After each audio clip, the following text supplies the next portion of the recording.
Contestant 42 in Mr.Beast's latest video has gained some notoriety recently for his villainous behavior. If you watched the video, you know what I mean, but if you didn't, just know this guy is a cold-hearted, manipulative, unemotional demon. He is similar to Omni-Man in a way from the show Invincible, in that he has a goal and he will do whatever it takes to reach that goal. Not only that, but he does not care who you are. He will stop at nothing to reach his goal, whether you are an 11-year-old kid or a senior citizen. It does not matter. He takes enjoyment in crushing the dreams of his fellow contestants. Today, I want to talk about this character and his circumstance, and maybe add a little nuance to the conversation surrounding him. Alright, let's begin. In Mr. Beast's original video, Contestant 43 gets the ability to eliminate people by spinning a wheel, and she must choose to eliminate them or spare them. However, if she spares them, they then get control of the wheel. Contestant 43, unlike 42, actually has feelings, and is not too excited about making the decision to eliminate people.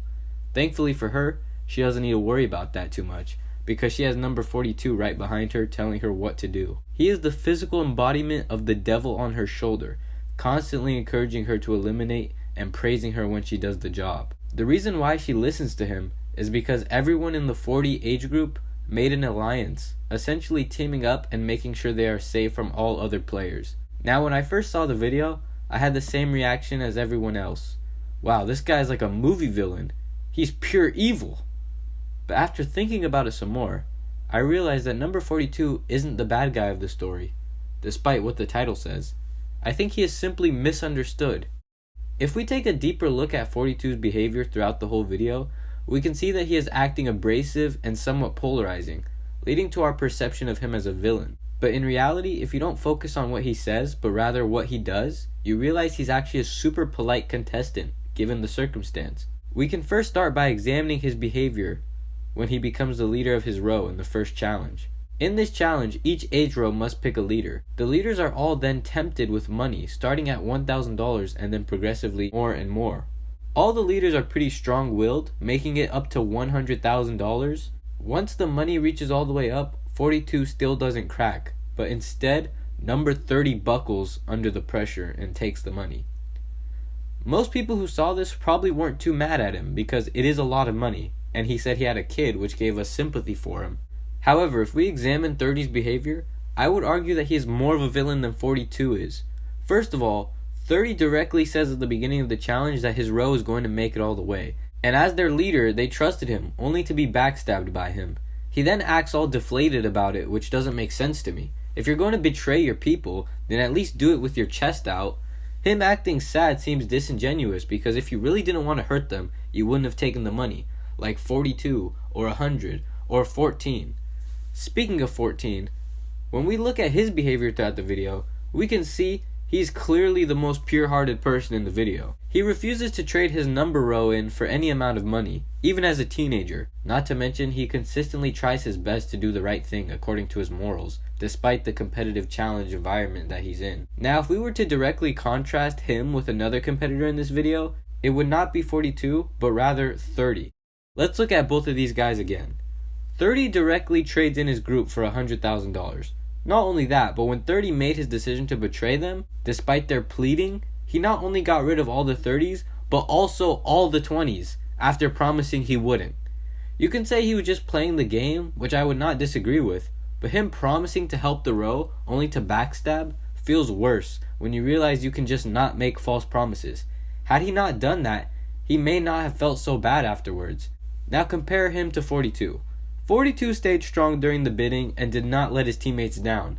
He was appointed as the leader during the challenge and continued to serve as a leader after it was over. If 42 did end up breaking and taking the money before 30 did, I believe he would have done it with his chest out and not been ashamed about it, making us see him as a villain earlier than we already did. But no, that would not make him any more of a villain than 30, because they would have done the same action. In my eyes, it's not how you act that makes you bad, it's what you do. 42 having no shame means he is confident in his decisions, while 30 being shameful of committing the same action means he feels like he is in the wrong. If we move to the second challenge, this is where 42 gains his infamy. He influenced his alliance member 43 to get rid of people with no mercy. However, again, if we look at his actions separate from his behavior, we see he is not a villain. Him getting 43 to eliminate everyone was him doing his team a favor. He knows once she shows mercy on someone, that's when bad things are going to happen to the 40s, and his job as a leader is to keep them intact. In the case of the game, having a heart is not good. Calling 42 a villain for toughening up a weak person like 43 is ludicrous. No one called 41 evil for eliminating 100. In the third challenge, Mr.Beast matches the 250k prize and covers everyone's boxes so that they are blind. He then lets them know that whoever steps out gets the money, but if more than one person does, then they are eliminated with no money. This is a tricky challenge because no one can communicate and facilitate who will leave and who will stay. Luckily for them, 42 makes it very easy for everyone by yelling out loud that he is going to go for the money.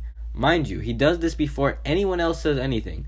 This is honestly a polite move because he makes sure everyone knows not to leave and eliminate themselves for no reason. As opposed to 30, who sacrificed his own people, 42 waited for a challenge where he could profit without hurting others' chances at money, and then decided to make his voice heard. When the challenge begins, 42 calmly steps out of his box and waits patiently for the timer to go down, while everyone else is in their boxes deciding whether or not they should leave.